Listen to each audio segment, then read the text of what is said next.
Uncle, ano pong pangalan nyo? Tapos ano pong position nyo po dito sa business natin? Ay, ako yung owner. Ako yung may-ari dito. Tapos, nag-start kami dito, nangutang kami. Bago namin to in-start ang aming business, nangutang kami ng punan. Ano pong pangalan po nila, Uncle? Jumil. Tawagin nyo na ako sa tuto. Ano po yung mga product po na binibenta nyo po dito? Ang bestseller namin is inasal eh.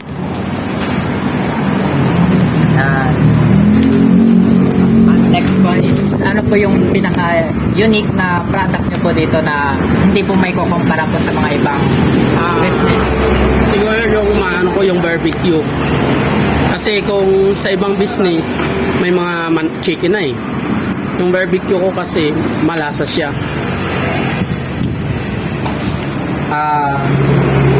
Sa tulad nyo pong mga business owner, paano nyo po may po-promote yung business nyo po para po matingkilik po dito sa Binalunan? Ang una ko i-promote yung under rice kasi una pangmasa. At yung pangalawa, yung pakikisama sa customer. I-handle ko sila ng tama at huwag pabayaan na maging masira ka sa kanila. Ganun. Next po, ano po yung nagtulak po sa inyo para po mag-establish po kayo ng gantong Ang business? nagtulak sa akin kasi nangangamuhan ako. Nauna nangangamuhan ako eh. Ang daily ko is 350. 15 hours ang duty ko. Kaya yun ang nagtulak sa akin. Next question po. Ano po yung biggest challenge po na na-encounter nyo nung nag-start po kayo mag-business? Yung nag-aabuno ka, yun talaga. Kasi una-una naghahagihilap ka ng customer. Yun ang pinakauna-una. Tapos, sa unang pag-start mo kasi ng negosyo, kailangan maghata ka muna ng customer bago mo siya mapalago. So, yun lang po yung mga katanungan po namin.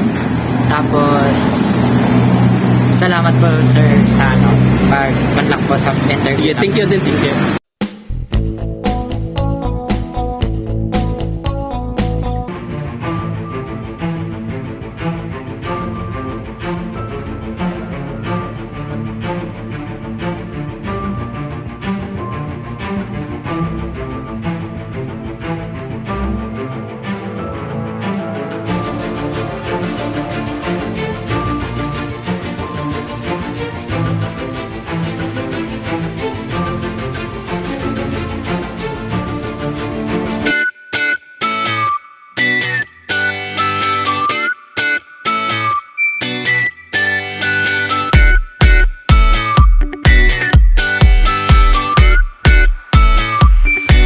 Please state your name and your position, ma'am. Rugin Saniega, sales staff. When did your business start, madam?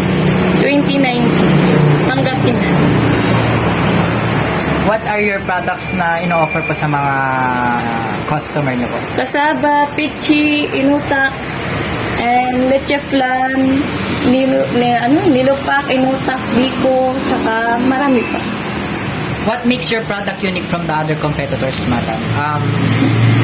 Diba? Ano po yung Masarap siya kaysa sa iba.